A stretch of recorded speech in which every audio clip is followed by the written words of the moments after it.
Hey guys, it's Jenny Silver with the California EDD Unemployment Update. This video is sponsored by Pershing Square Law Firm.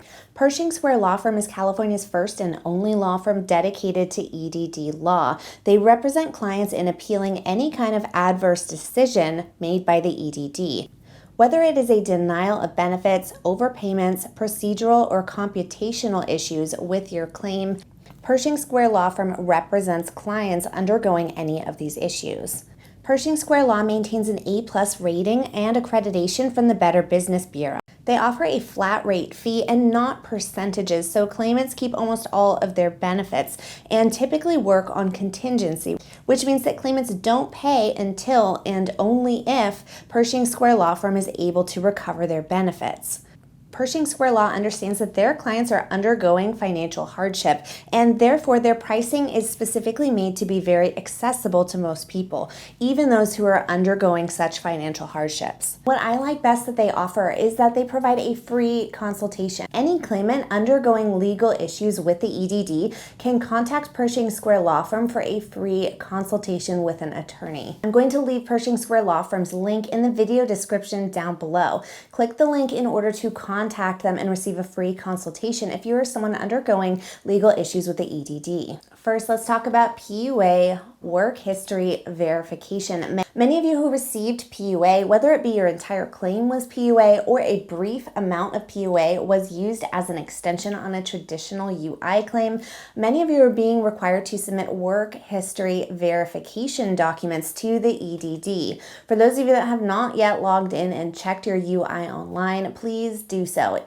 If you see this notification located in UI online, then you are required to submit your work history verification documents. Now, many individuals are starting to receive the decision from EDD on whether or not their documentation was approved or denied.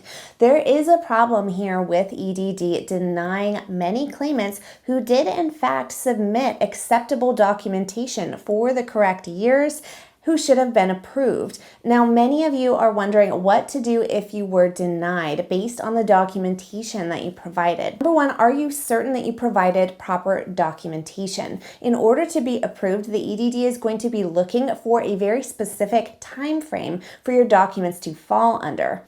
If you submitted proper documentation that was listed as being an approved item and your year that you submitted is correct, then I want you to call into EDD and ask to speak to a Tier 2 representative. Once you are on the line with a Tier 2 representative, let them know that you submitted documentation that should have been approved and you believe that it was denied due to an error. In many cases with many of my subscribers, they have let me know that this was something that should have been approved. They sent in very clear-cut tax returns and the EDD denied them, although the proper documentation was in fact provided.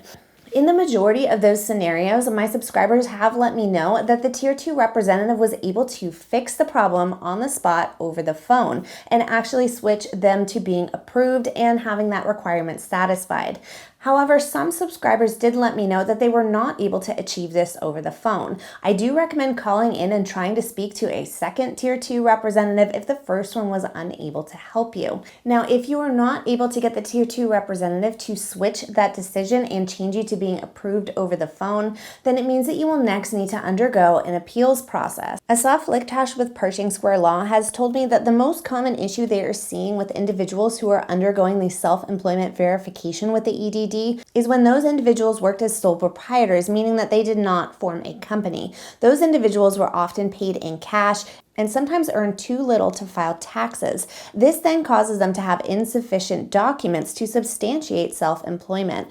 However, since they were in fact self-employed, there are ways to prove that in an appeal hearing before a judge. The EDD's ability to understand each scenario is limited, so a good number of people are going to get denied and will have to go through the appeal process in order to successfully verify their self-employment. Now, Asaf also communicated with me that undergoing the appeals process, while it might seem negative, actually can be an easier way of resolving this issue. If you are someone who will be needing to undergo an appeal with the EDD, then you will have the ability to present your documentation in your case in front of an appeals judge. The judge obviously knows the law. You can explain your situation and show your documents. And ASOF states that it is the best opportunity you'll get to show that you were self-employed. Now, if you are someone who has not yet received confirmation that your documentation was accepted or rejected, I want you to understand that the EDD does not have an end date stated for this process. Many are still awaiting a decision from the EDD and have not yet heard back. If you are able to log into UI Online, you can check under the Claims History tab in order to check your payments and see if any of your payments have moved to disqualified. If you are moved to disqualified, that means that the EDD is going to be issuing you a letter of determination that your documentation was not accepted. Now, many of you are starting to notice those disqualified statuses starting to come up in your claims history, but many of you are wondering why they are occurring for 2021 weeks only. The reason for this is because federal law changed in winter of 2020, requiring that after December 27, 2020, the EDD was then required to collect documentation on work history verification for weeks after December 27, 2020. Now, because this requirement affects weeks after December 27th, 2020, that means that the 2021 payments are going to be the ones that you're going to see disqualified for.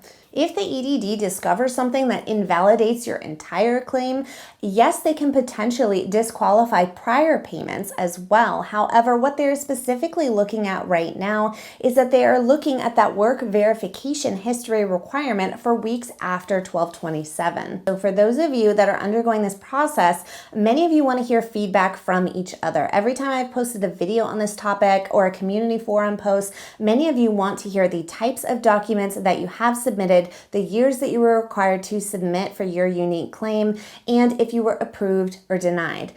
Okay, you guys, I hope that was helpful. Please remember that for those of you that need to undergo the appeals process or seek any sort of legal counsel regarding legal EDD issues, I want you to click the link in the video description down below to receive a complimentary consultation from Pershing Square Law Firm.